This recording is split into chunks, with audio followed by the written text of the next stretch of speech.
looked down, the river was racing below our living room window. And that's when I really went into a panic. Oh my God. Within a couple of hours, it went from nothing to 4 feet of water. And this storm system was stalled right over us. When was it going to end? We're in front of a dam, and they were very concerned that if they didn't release the water, it was going to break. I'm up on the roof. All of a sudden, down the main street comes this big, dirty, 12 feet up truck. It looked like our way out. As temperatures rise all around the globe, natural disasters are becoming more violent and more frequent. Extreme weather survivors have captured the intensity and the magnitude of these events. These are the first-hand accounts of a planet going rogue. On Wednesday, June 19th, 2013, torrential rains trigger the worst flood in Alberta's history. It became known as the Flood of Floods. There it is. Over 100,000 people are forced out of their homes, and 5 lives are lost. The destructive power and speed of the floodwaters caught everyone by surprise, including meteorologist David Spence. I had no idea the enormity of what was to come. Sure, we saw heavy rain coming, but the full consequences of that heavy rain, I don't think we realized at that point. Well, there's a little bit of lightning going on close by. It's not directly over me. Oh, almost over me.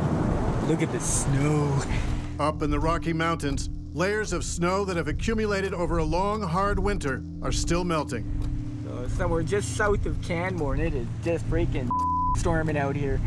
So it's raining like crazy. All the little creeks are swelling up. You can see on the roadside there, all the little ditches are, mudding up with water. And the runoff from the melting snow pours into Cougar Creek in Canmore, where John Marriott lives.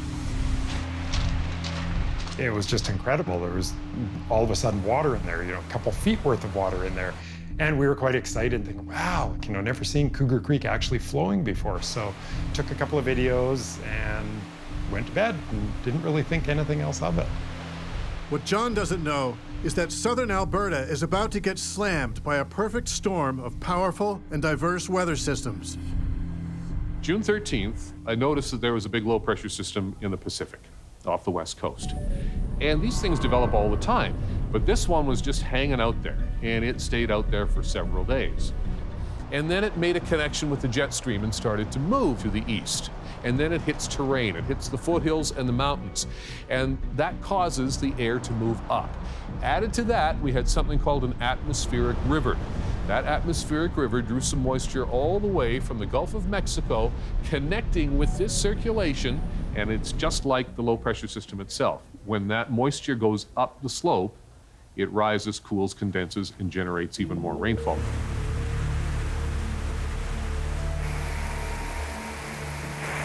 Good morning, Rob Murray here. A local state of emergency has been declared in Canmore.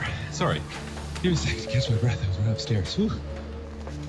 I got dressed really quickly, ran out the door, and got to the radio station, ran up the stairs, turned on the microphone, and breathlessly just started saying, "State of emergency, here we go." Canmore, Alberta, located about 100 kilometers west of Calgary, sits at the edge of the Banff National Park in the Rockies. The town, elevation about 1,400 meters, is home to over 13,000 residents. Banks of Cougar Creek are unstable. Please stay away from Cougar Creek. Instead of the creek being 50 yards away from us, suddenly it was 10 yards away from it was almost right at our fence line. And we all of a sudden realized, holy cow, this is serious. It was a bit surreal because we're looking at the creek and we're trying to decide, how fast is it eating away at these banks? How much time do we have? The runoff that was starting to occur in the mountains was already affecting towns in the mountains in the foothills, towns like Canmore, where Cougar Creek, which is normally a pretty dry stream bed, all of a sudden is full of water and property is getting destroyed. I cannot believe this, man. It's insane. And then sort of 7:38, things really started taking a turn for the worse, and it started eating away into our backyard.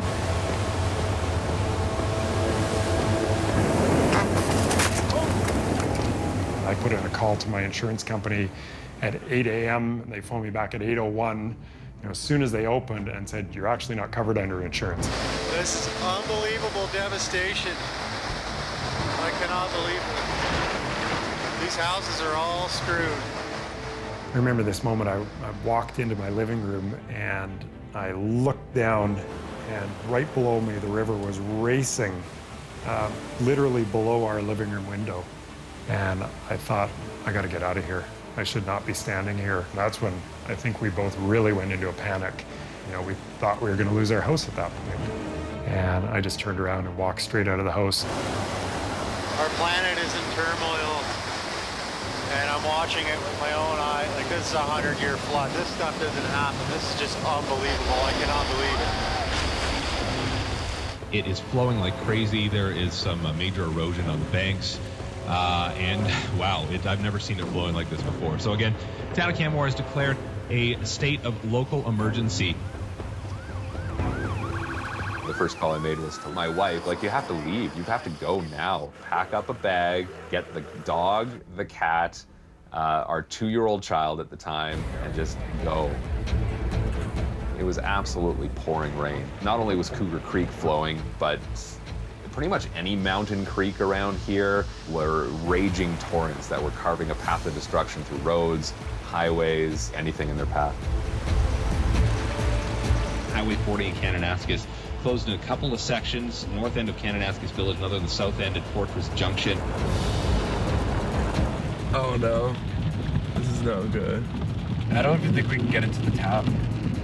Toronto-based Nick Savana and his business partner Tim Rydell are driving to Banff for work.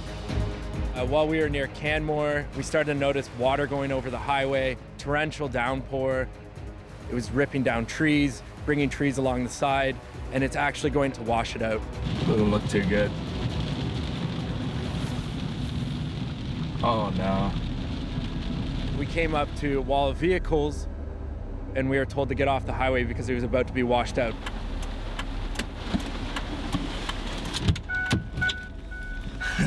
Apparently there's a huge slide. He doesn't know whether the slide was west of Banff, but he says we can try going up here and cutting across and taking Highway 40. But he says it might be, it might be closed too. All the bridges are blown out. There's bulldozers in the creek beds trying to widen them so that the water has somewhere to funnel through. And there's still water literally just pumping out of these mountains like a broken faucet. Banff and Canmore are situated near the top of the Bow River Basin. The Bow River usually runs across the slopes of the Rockies, through Calgary, and drops down, running almost all the way to Medicine Hat. But now the water flow is growing so quickly, it's spilling over its banks and is beginning to destroy the TransCanada Highway, the main road connecting the communities of southern Alberta. The TransCanada currently closed both east and westbound at Cougar Creek. Town of Canmore has declared a state of local emergency. Hey, how do we get back to Calgary? At this point, you don't. The road's closed? Yeah. Oh. Yeah, at this point, we're kind of stuck, and we got a couple of washouts at this end we're working on, trying to clear it up, so at this point, you can't. So the only place basically we can go is back in there? Yeah. So at this point, we can neither go back to Calgary nor go on to Banff. Right now we're heading towards Cougar Creek. It's still raining very hard. It doesn't appear that it's going to stop anytime soon. This is the first natural disaster that I've experienced, and it was just really hard to feel stuck in one place. You're just under Mother Nature and under her will, and you just have to take it. The highways are washed out. People cannot get in or out of town. And we don't know how bad this is going to get. And that's exactly what David Spence is trying to predict. David Spence is in our Skywatch Weather Center. David, more rain on the way, but where does it stand right now? The heaviest rain still to come will be in the area that least needs it. So that would be the Canmore Bow Valley region. But in the news broadcast, they can tell you what's happening and what has happened. It's my job to tell you what's going to happen. And when you have a weather event like this, and you know that you've already missed a lot of the impact by forecasting a third of the rain that's going to fall, You're concentrating really hard and working really hard to get it right and make sure the information from there on in is correct, accurate, saves property and saves lives. Before the Bow River monitoring gauges blew out, they recorded peak flow rates of about 1,000 cubic meters of water per second. Now the water is flowing into adjacent rivers, including the Highwood River. And that river just happens to take some of its twists and turns right through the town of High River. So water wants to flow in a straight line, but if your riverbank is turning, the water's going to go over the riverbank and into the town. This is an Alberta emergency alert. Highwood River has caused serious flooding in High River. If you are in the affected area, evacuate immediately. Oh my God. A mandatory evacuation is ordered. But for many High River residents, including Jonathan Reimer, his sister, and his dad, it's too late. There is a mandatory evacuation, and we get into the truck, and at that point, the water's already half a foot up the tires. We were driving, and we heard of lots of cars stalling and people having to escape and get onto their roofs, and the water was rushing in fast. Uh-oh. No catcher. Yeah, this is getting deep. I don't want to be stranded in a vehicle. It was just like the muddiest water you've ever seen, and it was everywhere. If you've ever seen a really, really dirty river, that's what it looked like, except it was everywhere. As far as the eye could see, water. And downtown at the Sobeys grocery store where Jen Keys just started her shift, the situation is no better. Everywhere you look, there's water, and it's fast. Like, it's not just slowly seeping in water. This water's coming fast. Within a couple of hours, it went from nothing to 4 feet of water. It's just coming and coming and coming, and there's just no end to it. We're watching our vehicles in the parking lot, the water get higher and higher. By that time, the water in the parking lot was at least hip level, so we kind of did what we could to barricade the front door. But when the water starts pouring in, they know they're in trouble. It was scary, it was surreal, it was, I don't know, so many emotions. Everybody was speechless. What do you say?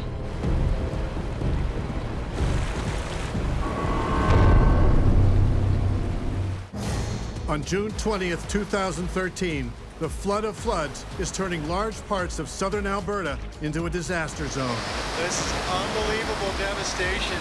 Overflowing rivers rush down the slopes of the Rockies, destroying critical infrastructure and thousands of homes. And for Jonathan Reimer and his family, there seems to be no way out of High River. That's blocked off out there. Yeah, I don't think we're going anywhere. By the time we were done driving in circles, it was another half foot up. It had risen for every minute we were out there, it had gone up another 2 or 3 centimeters. Yeah, I think we should turn back while we still can. As we were driving, none of us felt right to continue forward, and there were lots of other vehicles out there trying to get away, and it just didn't feel right that we would continue on, and so we turned around. Yeah, we're stuck. Center Avenue, right near 3rd Street Northwest, is completely taken over by the river. There's a lot of water here, and it's still coming. It's still getting higher. Okay, if you're in High River, get out. Holy cow. Powerless in the grips of such a deluge, the residents' only refuge is on top of their roofs. Water's pushing 4 feet up the doorway, and each side coming through. I scrambled up the stairs, and now I'm out on the roof, and here we are standing now looking over the town that's completely gone. That is crazy. We went upstairs. We didn't know if somebody was coming to get us or what was going on. Good morning, the Eagle. Oh, this is Sonia calling from High River. Oh, hi. Our town is in a complete panic of a state. With such a late warning, High River residents are in shock. It seemed no one had seen this coming. In the mountains where the Highwood River starts, that was the area of the greatest rainfall. That was the area where they had 300 millimeters of rain, and all that came down the Highwood and had nowhere to go but to flood the town. First responders and other members of the community initiate search and rescue operations for the 13,400 residents and visitors in the town. 150 of them from rooftops. There was people getting rescued from other businesses around and stuff, and they were rescuing them in like dump trucks and front-end loaders and whatever they could, right? I'm up on the roof and I realize we're not getting down. There's nowhere to go. And all of a sudden, just like the cavalry coming, this big dump truck comes down the street, plowing through the water. It looked like our way out. Everyone was dirty and muddy and wet, but we know we're getting out of there. Jeez, eh? This wasn't in the plans this morning. We tried to flag people down, and we actually caught the attention of a manure truck that was going down the streets as well. So they were waving at us, so we climbed down. I'm seeing windows knocked out of buildings. It's a complete shambles. There's people sitting in their stores on their counters waiting to get out because they couldn't get out the doors. The pressure of the water was too hard to get out. Well, there's somebody upstairs there. I don't know where higher ground is. All of the stores, there's water in them. The manure truck is still picking up more people. And there's brand new SUVs that you can just watch the water as it fills the interiors. And we realized this is really bad.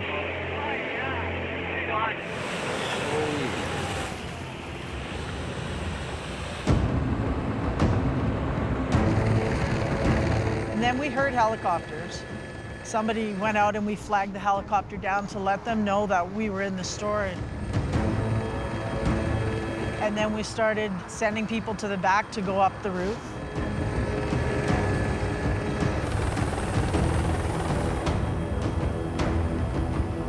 Well, I'm in the helicopter and I'm looking out the window and I see dirty water everywhere. That's all you see. And there's no definition. I don't see vehicles. I'm not seeing roads. I don't see sidewalks. I don't see parks. I just see, everywhere I look, I just see water. And I see water rushing where water shouldn't be.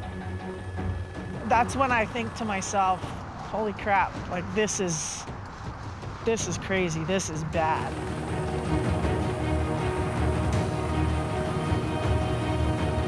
But it was about to get a lot worse. People were losing their property. People were losing their homes to flooding. Some people had lost their lives by this point. When was it going to end? When the low-pressure system that originated in the Pacific moved into northern Montana and up into southern Alberta, it was blocked by a high-pressure system to the north. Meteorologists call this phenomenon a Rex block. It just kept dumping moisture, tons of moisture on southern Alberta. I mean, this storm system was stalled right over us. When was it going to move out? This is when I first realized the rain is not going to stop anytime soon, and that this flood is going to intensify, and then it was going to get a lot worse before it gets better. I knew, you know, this is more than a Canmore story. This is going to be a Calgary story as well, because these rivers do flow fast, and it wasn't going to take very long for the floodwaters that were in Canmore to reach Calgary. Calgary is one of Canada's largest cities. Once nicknamed Cowtown by cattle farmers and cowpokes, Calgary exploded during the oil boom of the 1970s. Today, Calgary is a cosmopolitan city of skyscrapers and industry, with a population of over 1 million. But Cowtown still celebrates its roots every July with the massive Calgary Stampede. Downtown is a very low-lying area. We have Mission District, the Stampede grounds, all very close to the Elbow River. Now, many of the people living in those areas had also been through earlier flooding. There was a flood in 2005. And I was hoping they weren't thinking this was going to be another 2005, because this was going to be much worse. The flood of 2005 destroyed 40,000 homes in the city, and this was expected to be worse. The water coming under the Bow River Bridge is rising pretty high right now. Soon this will be all underwater. Yeah, it's insane. On June 20th, 2013, Alberta's super flood devastated 1/4 of the province. These houses are all screwed. Torrential rains, melting snow, and overflowing rivers forced southern Alberta to declare a state of local emergency in 9 different localities.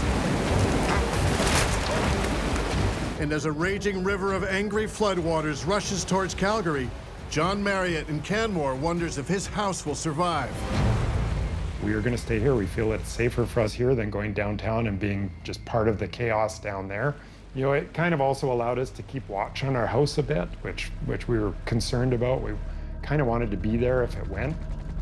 It's still raining, and I can still sort of see through the cracks between the houses that the river's still going pretty strongly, and it's right against this side, running up against all of our houses. We were able to get some news out to people, both family and friends. Person up the street ended up getting us to go up to their house, and we went up there and took some stuff out of their safe that they did not want to lose. Back to our top story now. In major flooding across southern Alberta tonight, mandatory evacuations in some communities. David Spence standing by in our Skywatch Weather Center. By the time we got to the 5 o'clock broadcast, we had reports coming in from all over southern Alberta. If you are in this area, you're in for a lot more rainfall. The rainfall warning still in effect. As the Bow River overflows, rushing high waters tear through many small communities and resort villages on its banks, including Kananaskis, Wypers Lake, and Bragg Creek, population 454. And everyone knows Calgary is next. The Bow is in a fairly steep valley. Much of the city, thankfully, is well above the level that the Bow River would ever flood. But downtown Calgary, some of the older parts of the city, very vulnerable to flooding. Low-lying neighborhoods near the Bow and Elbow rivers are under mandatory evacuation. Doug Griffiths is in charge of emergency management. I was thinking the most important message we're going to need to get out is that people need to comply with the request to evacuate. It's saving lives. It's the most important part in those first few hours. As a last resort, authorities reach out to the companies overseeing the hydroelectric dams along the river. There's 11 dams along the Bow River. And so the concept was, let's just catch more of the water as it comes flowing through. Except they are retention dams, not detention dams. Detention dams relocate water, but retention dams hold water on a more permanent basis. Now they're filled to the brim, and engineers need to decide if they can hold the water or release it. Here we are with a flood coming, and there's no easy decision. If you let water go, you save the dam, but the devastation could be magnitudes much worse downstream. But if you hold it and the dam breaks, you amplify it even further. My concern at that time was, is the Ghost Lake Dam going to hold this water? Is the Ghost Lake Dam going to prevent flooding in Calgary? I didn't know, because it's not a huge dam. The Ghost Lake Dam is the closest dam upriver from Calgary. It's a hydroelectric dam, generating about 51 megawatts of electricity a year, enough to power over 60,000 homes. The engineers shut the gates and halt the water.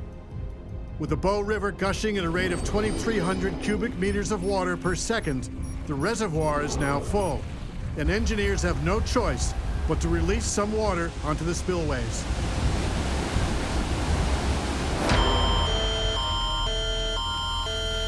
This is an Alberta emergency alert. City of Calgary has issued an overland flood alert. This is a mandatory evacuation. Evacuate immediately. In Calgary, Colleen Baird is not taking any chances. They're saying it's going to happen. The water will rise and cover a good part of the island, and we need to start moving animals. The Calgary Zoo was built on an island in the middle of the river, and its many residents include large mammals and dangerous predators. We had tiger cubs, we had a mom, and then another male, so we had lots of tigers. So our vet team had to come down and start to anesthetize 6 tigers, and it takes time. We had, lions, we have snow leopards, and so we had to immobilize a lot of large cats on that day. We have to find crates. We have to catch animals. We need nets. We need X amount of crates for these species. We need so many crates over here. And as the day was happening, it was going so fast. And I was like, oh my goodness, this is gonna take us way longer than I thought. As night falls over the province, Colleen is still moving her animals to safety. Just past 1 in the morning, she finally gets a chance to take a brief nap. I'm sleeping on my cot, and the phone rang. It was our facilities director, and he said, Colleen, what does it look like out there?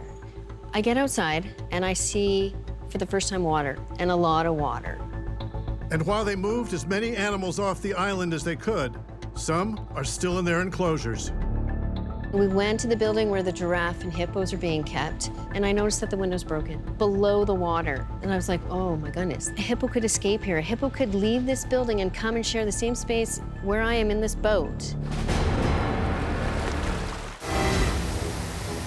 A massive and unrelenting rainfall has swollen the rivers and creeks of southern Alberta. Torrential runoffs from the Rocky Mountains submerged small towns along the Bow River. Now downtown Calgary is under attack. And on the morning of June 21st, Doug Griffiths surveys the damage from the air. I have never seen so much water in my life. It was as though there were high-rises popping out of a lake. You know, I've seen flooding in small communities before, but to see an entire downtown core of a city under 10, 12 feet of water, the Saddle Dome was a third full of water. It felt apocalyptic. Downtown is shut down, and I mean shut down. There is the Saddle Dome underwater. Apparently up to 10 rows up are underwater inside. The Saddle Dome, home to the NHL's Calgary Flames and the 1988 Winter Olympics, suffers major damage. The floodwaters submerged the dressing rooms, the ice plant, ice resurfacing machines, and the kitchens. And everything on the Saddle Dome event level, the nerve center for games and concerts, is a total loss. We were aghast for the first while and in shock. At the Calgary Zoo, Colleen Baird has moved as many animals off the island as she could, but the big animals still remain locked in their enclosures. I couldn't get into the building where the giraffe and hippos are being kept. So my colleague and I, we went to the back of the building to see if we can look into some of the windows. And just out of chance, a hippo head appeared in the window.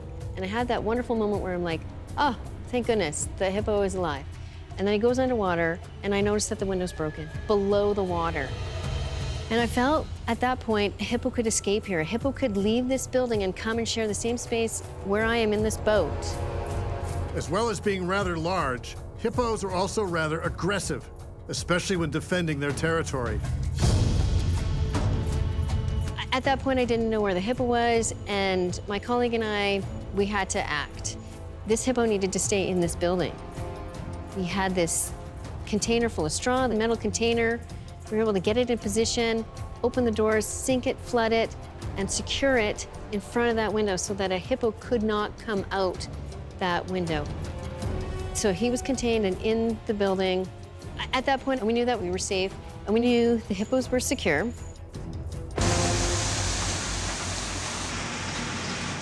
"26 Calgary neighborhoods are under mandatory evacuation.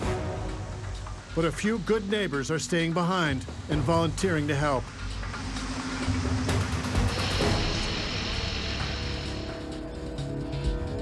Shima, look at this. It's okay, we should just go. Roham Palavan and his wife patrol the Rideau community. When I saw the old lady with a walker up to her waist in water, my heart sank. Do you need help? This way. The water was so cold for a young and healthy man. I couldn't imagine what it was like for her. And I couldn't imagine even how far she had walked, because it was in the middle of the parking lot where I picked her up. So we brought the first two people to the edge of the shore and we let them out of the truck. And then we drove back into where I saw another building. My husband there trying to get my mom out of that building. She's 80-some years old lady there. Okay, we're Give good. her a ride back here. Sure, of course. He's right there in the yellow jacket. Okay, Just get her don't worry. We started ferrying people out maybe at around 11:30 or 12 before I knew it was 4 p.m. And we were wet and we were cold. To make matters even worse, the water is not just coming from up above, it's also coming up from down below. It's overflowing here into the street. One of the major issues that we were facing was the sewer backing up, clogging streets and into homes. It became a public health issue. Every city's set up in a very similar way. The sewer water gets cleaned, it gets drained into the river, but when the river fills up because of the flood, it backs up, and then it's got nowhere to go, and you combine that with the stormwater coming into the stormwater system, and it meets in the middle and creates massive pressure. And you wind up with a situation where we had actually heard of manhole covers just flipping off like dimes because the pressure was so great. Millions of gallons of sewage. That is raw sewage. It stinks. Kit Kaiser experienced the full destructive power of the water when he checked on his grandparents' house. You know, the first part was getting into the house, just getting the door open. Everything's warped at that point, and you're trying to push in, and there's water inside the house. But then you walk inside, and everything that's not attached is moved, and a big countertop, it was flipped over and tossed on the floor. Nice layer of mud everywhere. But it's up.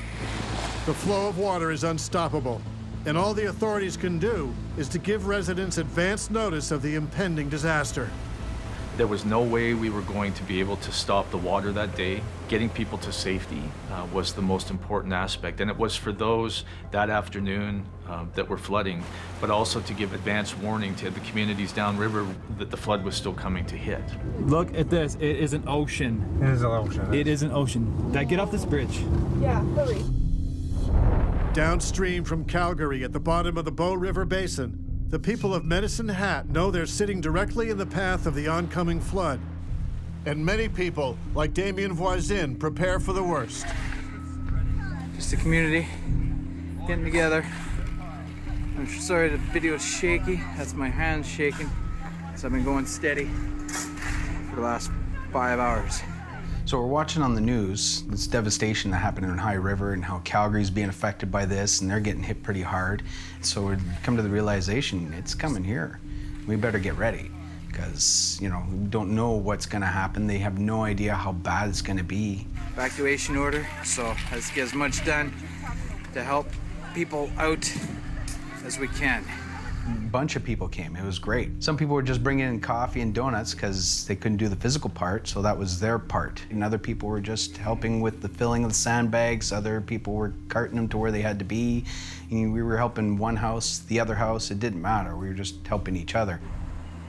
We started sandbagging the front door, and then we were doing the basement windows and everything else that we could figure out and kind of get it as best as we could and make sure everything was covered around the foundation.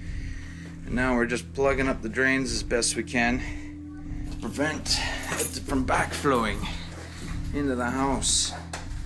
I've read and I've seen, even on the news, they're talking about it, where the biggest problem was a sewer backup and people's houses being full of, you know, not very good stuff. And that's the worst stuff to have to clean up, and does the most damage. So we got sinks plugged. Oh, we gotta do this sink still. And we got the toilet plugged. Got a sandbag on the bottom drain. It might not stop it completely, but might prevent more damage than necessary. Hopefully, this will be enough. If it's not enough, then I don't know what to say. I don't even want to think about it. With the floodwaters speeding towards Medicine Hat, Damien can only hope his work is not in vain.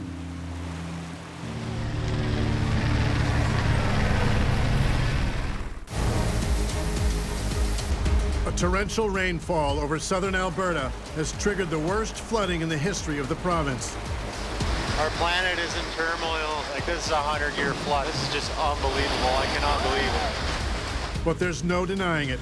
This flood is a dangerous killer. Under mandatory evacuation, thousands have already fled their homes, and the floodwaters continue to rise.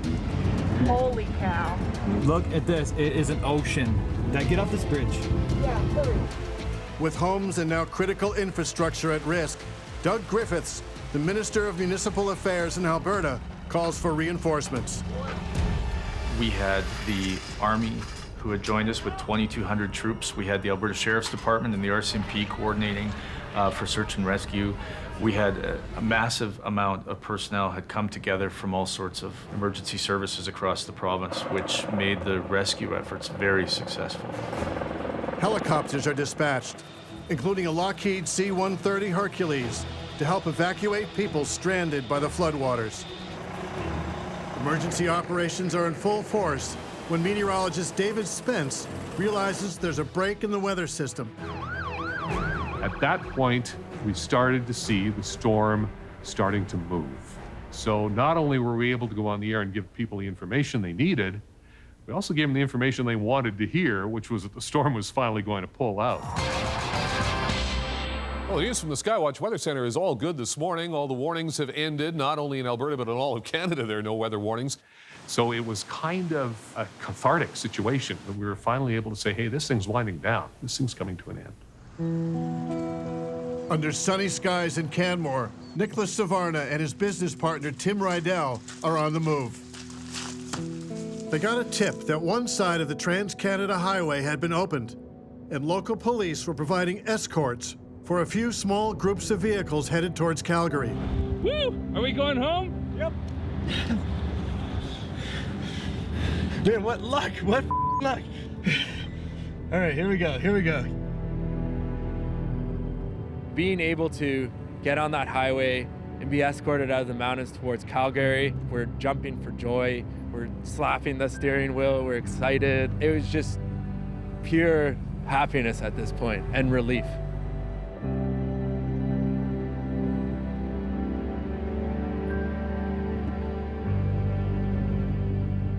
But not everyone has somewhere to go.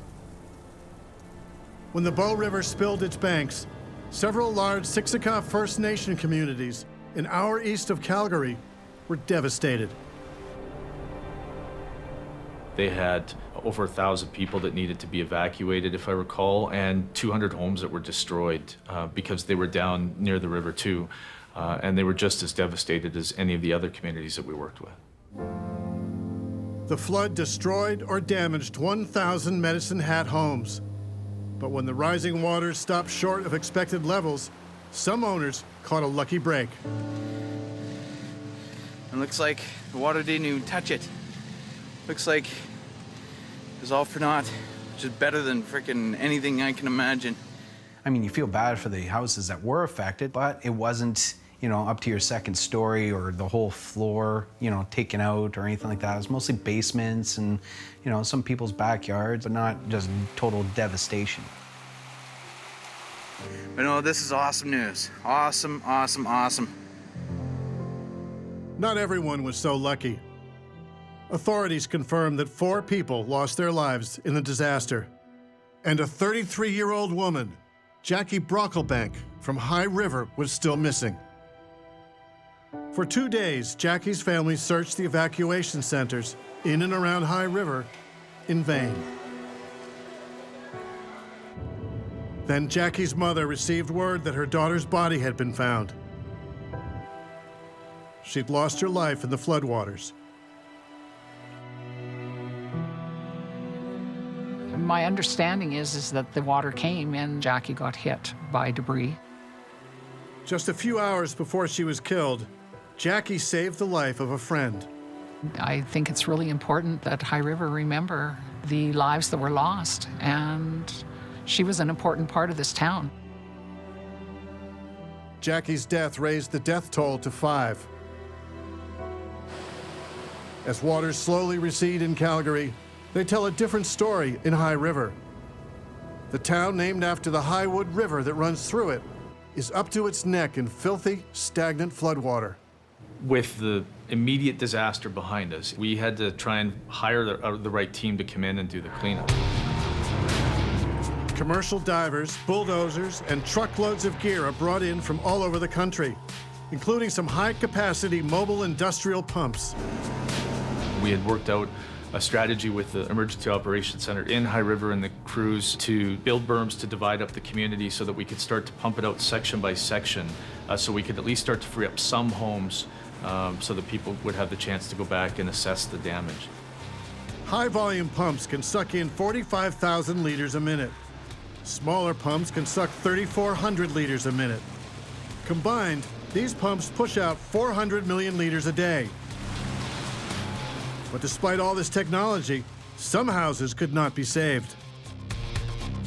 There were a lot of very unhappy people. They felt devastated and they wanted to go home, but many of them, there was no home to go back to. And that was probably the most emotionally challenging time, not just for me, but for the entire team, for police officers, because we knew we were in it for a long time. Weeks would pass before the financial costs of the Alberta floods would be known. But it would take more than time to heal the scars of those who lost more than they could bear.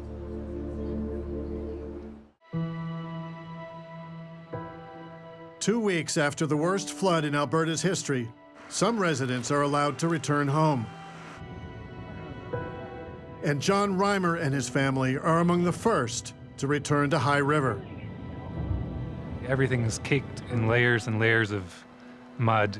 The railroad running beside the road, it had been pushed over by the force of the water and was now a fence. We head up the stairs to our house, open the door. First thing we notice is the stench. It smells like sewage and dirt and rotting meat. We had 2 fridges, one downstairs, one upstairs, and our freezer. We have to empty them out. We get to work right away. We're hauling things out. We rip out the carpet as soon as we can. And so we start tearing down. The ceiling was completely waterlogged because it had all evaporated. The government of Alberta declared the flood of 2013 to be the worst in the history of the province. And a lot of these people were not covered by insurance.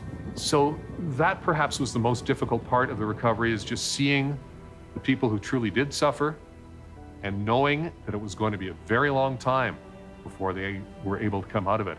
And I'm not sure everybody's come out of it all these years later. It became known as the Flood of Floods. Over 100,000 people were forced from their homes. From the city of Calgary to the suburbs and the small towns across the southern reaches of the province, the floodwaters upended, damaged, or destroyed almost everything they touched. Claude Ferdin's house in the town of Exshaw was demolished. The Ferdins decided to look for a bargain among the homes the government had just bought and marked for demolition in the floodplains of High River. There was an auction, and the opening bid was around $100 or $200 per house. So I talked with my wife, and we started to look at the idea of moving the whole house. With a low purchase price, the Ferdins could afford to move the house to a flood-safe neighborhood and also pay for the renovations. If we continue to build homes in floodways, if we continue to build berms that just accelerate the water downstream and cause more disaster somewhere else, all we're doing is feeding the beast. And if we feed the beast, it's just going to get bigger and the disasters will get worse. The Ferdins moved their house 150 kilometers to high grounds in the town of Exshaw, a place they now call home. It feels really good to have come this far, and to bring a house like this all the way from High River was something that I think sounded crazy to start with and feels crazier now that it's done. But we're really proud of where we've come and the result of what we've finished. Calgary Stampede Park was almost completely submerged by the floodwaters. With less than 2 weeks to go before opening day of the 101st Stampede, organizers orchestrated a massive recovery effort, and the rodeo, exhibition, and festival opened on time. Proof to all that Cowtown had come roaring back. They call this a 1 in 100 year flood because a flood like this theoretically happens once every 100 years, a generational event. Chances are people who went through the flood are never going to see something like that in their lives. But there are no guarantees. Those are just odds. And odds can be beaten. And this is the kind of odds you don't want to beat.